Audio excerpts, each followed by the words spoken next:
Good morning, everybody, and welcome back to another morning forecast here by Asian Weather Forecast. The reason why I'm actually posting extremely early is because I actually have plans not too far from now, so I'm just going to do the video a bit earlier than I usually do. But as you guys can tell, this is going to be another severe weather forecast. We're actually not done with the severe weather yet. Like I said, the severe weather is going to continue all the way throughout today. So we actually have two areas of enhanced risk, the New England area and the South Central. So we have very widespread possibilities for tornadoes, hail, and damaging winds. We have major updates on the radar and all of that. I'm going to be looking at the timing, who can see the worst, and exactly what we can see in these major bands. So if you want to know all of that, be sure to watch the whole video. Be sure to hit the like button if it did help. Also, please share the video to any friends or family that you think will be impacted by the severe weather so that everybody's weather aware. I also want to thank you guys so much for 2,300 subscribers. We hit that yesterday, and we're now at 2,300 plus subscribers. So I want to thank you guys so much. We've been gaining a lot of subscribers very fast. So thank you guys all so much for the support. Also, be sure, of course, to subscribe if you're new. But without further ado, let's get this video. So here we are looking at the National Weather Service. We don't have any really advisories or alerts that are severe weather related, but we do have flash flood watches and flash flood warnings across areas of the Ozark Mountains and the Ozarks, and also throughout parts of the Texas area near Houston. So we do have flash flood watches and flood watches throughout areas into eastern Texas and parts of Kansas, Missouri, Oklahoma, and Arkansas in those green counties. We also do have flood advisories throughout parts of Kansas out here, and we also do have those flood warnings throughout parts of southern Missouri and also parts of Kansas. Then in the dark kind of reddish brown color, that's where we actually have flash flood warnings. So that means we already had a saturated soil in these areas from yesterday's rain. So for El Dorado, Eureka, Howard, and parts of Kansas, you guys do have those flash flood watches, as you guys have been seeing rain for the past couple of days. And then, of course, we also have those flood warnings throughout parts of southern Missouri there as well. Let's go ahead and check out the radar, though, so we can actually see exactly when these pop-up bands that we're already seeing right now. Here, see if we can get right here. So here we are seeing this really big severe weather out here throughout part of the Central Plains. So we're going to be seeing some severe weather continuing off throughout parts of southeastern Kansas and northeastern Oklahoma. This is what we saw yesterday, that we were going to see continue throughout the overnight hours, and then we'll be seeing these pop-up bands later on in Texas. So it seems like Texas in the northeast is our area of focus. So we are in the clear as of right now throughout these areas in the New England area, but we'll see these pop-up bands coming throughout the Great Lakes, and then we'll see scatter bands throughout Pennsylvania, New York. Seems like we are seeing these bands we are seeing our first pop-up bands as of right now, and then the same thing with Texas. We'll start seeing these pop-up bands later on in these areas that can bring some really strong, possibly QSCSs there, and really strong linear severe weather bands throughout parts of San Antonio and other areas. So this is actually our day one outlook. As you see, we have a huge, extremely widespread threat for severe weather. And not only do we have one area for an enhanced risk, but we have two areas for an enhanced risk. And we didn't even have an enhanced risk for yesterday, so this is actually showing you that it could be worse than yesterday. So here we have our enhanced risk for that part of the South Central. And we have our first enhanced risk ever this year for the Northeast. And not only is it the Northeast, but it's the New England area, so that's more to the north with cooler temperatures. So we have two areas right here for really large severe weather threats. And actually, this is surprising, but our biggest tornado threat actually for the New England area. So basically, our biggest threat for today is an enhanced risk. It seems like we're going to continue to see that enhanced risk. Not going to be seeing a moderate, but we do have our enhanced risk throughout parts of in those orange counties there. In the orange shade, that we have our enhanced risk. That's going to be for the edge of Fort Worth. That's going to be for San Antonio. That's going to be for parts of Oklahoma City, Lawton, Oklahoma. It's also enough for the Northeast as well in the New England area. It's going to be throughout parts of Concord, New Hampshire, parts of near Albany, Syracuse, Utica, parts of far northeastern Pennsylvania, areas into much of Massachusetts, Boston. You guys aren't too far from this enhanced risk. Also Manchester, Vermont. You guys are all in that really big risk for severe weather, and we have a very widespread slight risk out here throughout parts of the Ohio Valley and Northeast. That's including Boston, Providence, Hartford, State College, Pittsburgh, Cleveland, Columbus, edge of New York City, parts near Tulsa, Dallas, Austin, all these other areas. You guys are in the slight risk. So even if you're not in enhanced risk, you definitely have a possibility for seeing some strong severe weather. Like I said, we do have our best chance for tornadoes, actually surprisingly in the north, in the New England area, for where we have an enhanced risk. But look, we have very scattered or very widespread areas for tornadoes. We have out here in Colorado and Nebraska, Oklahoma, Texas, and then southern Texas, and also including all these other areas in the New England area. So definitely very, very widespread throughout for tornadoes here.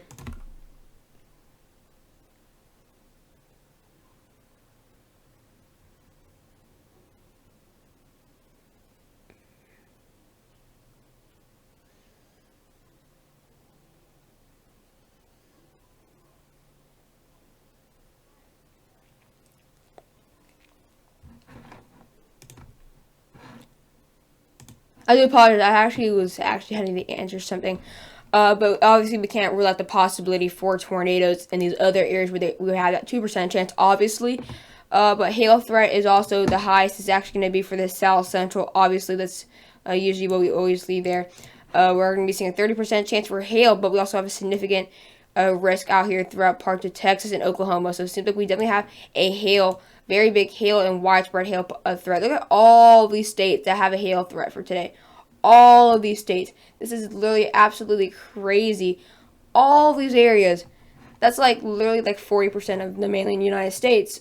Like, that's crazy how widespread our hail threat is.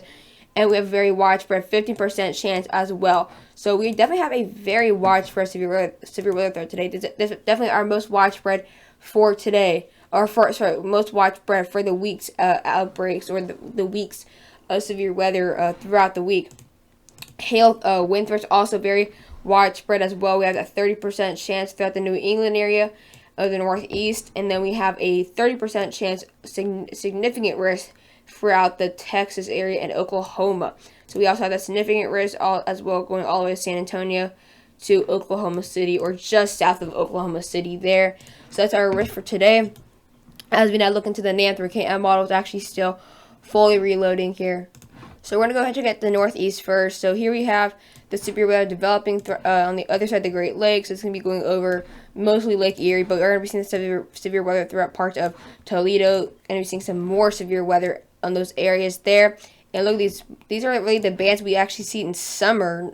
So we're definitely going to be seeing as these temperatures do warm up a little bit. And we also have that incoming cold front, so it's perfect to see some squall lines actually forming on this cold front here. So this is actually a perfect scenario with all the moisture here as well.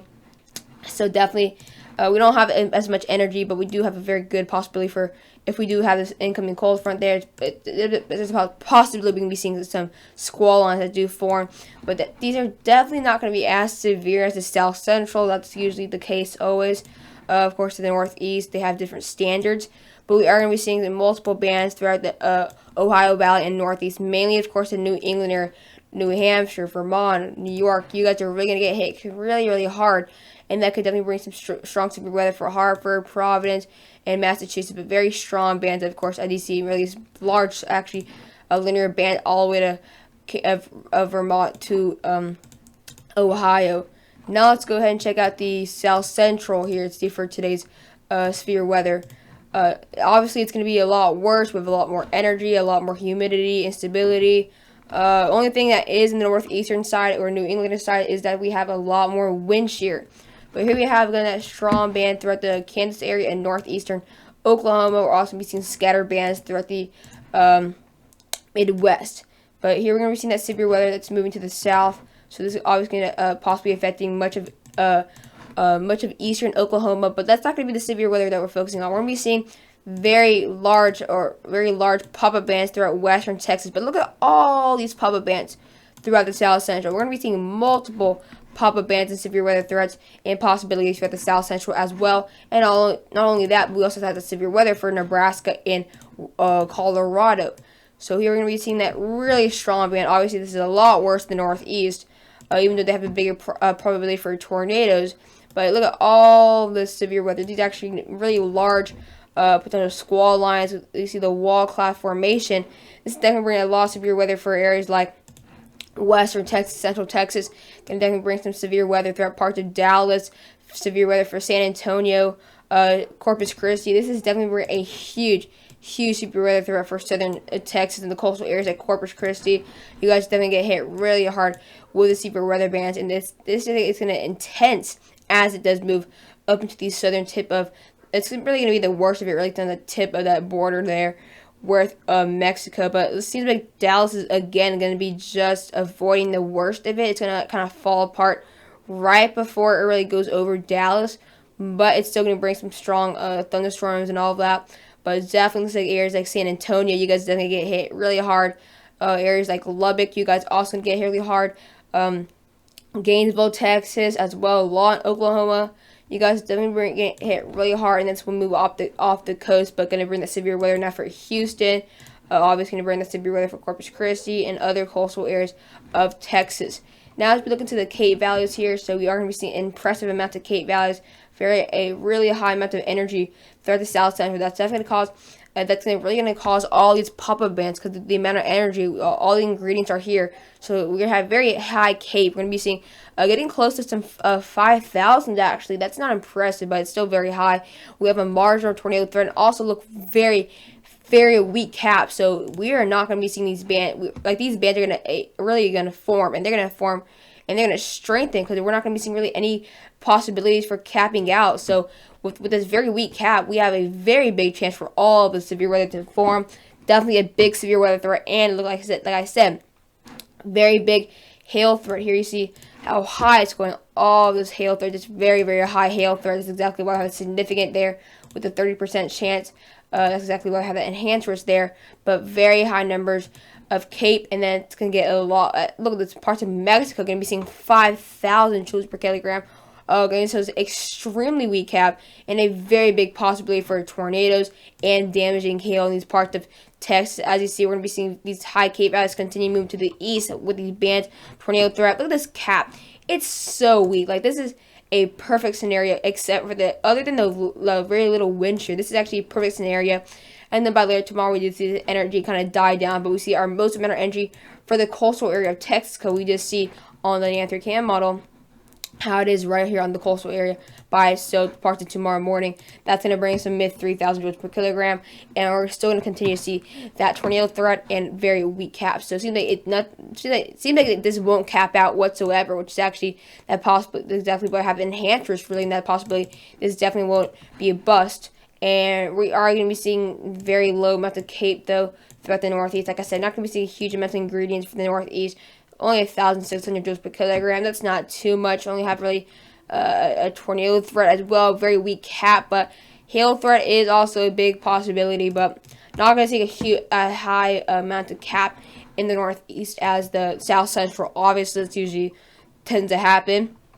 And if we look at the SCP, the supercell composite parameter, this is going to be showing the possibility of seeing supercells based on a graph.